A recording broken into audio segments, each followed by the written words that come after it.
Our final verse for the month of September is fittingly from the final book in the Bible, the book of Revelation, chapter 14, verse 6, where John says, "Then I saw another angel flying in mid-heaven with an eternal gospel to proclaim to those who live on the earth, to every nation and tribe and language and people."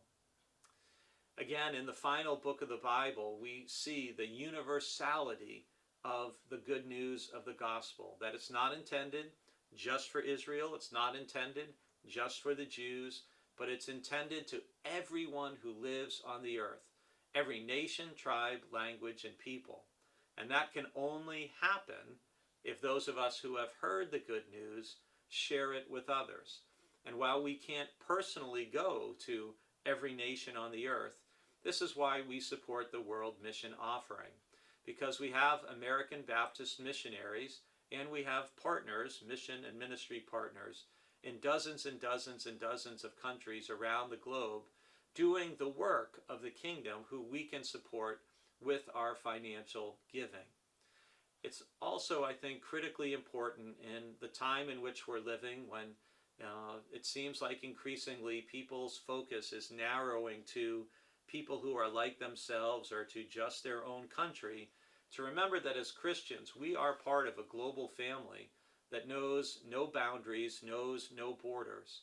I think of that incredibly powerful photograph of the entire earth taken from space.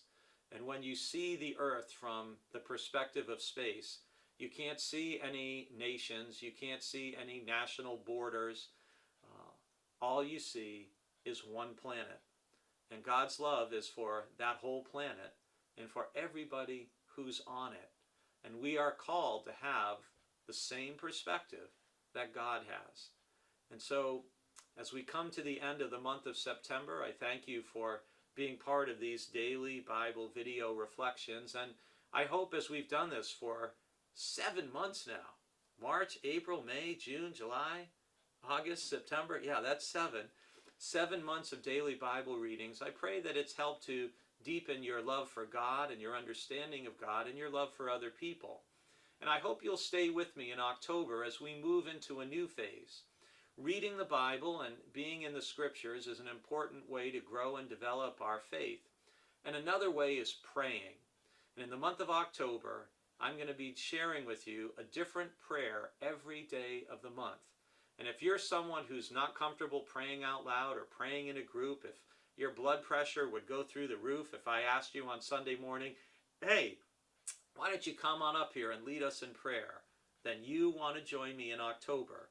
Because if you do, by the end of the month, you're going to be much more comfortable praying and you will know God and yourself better.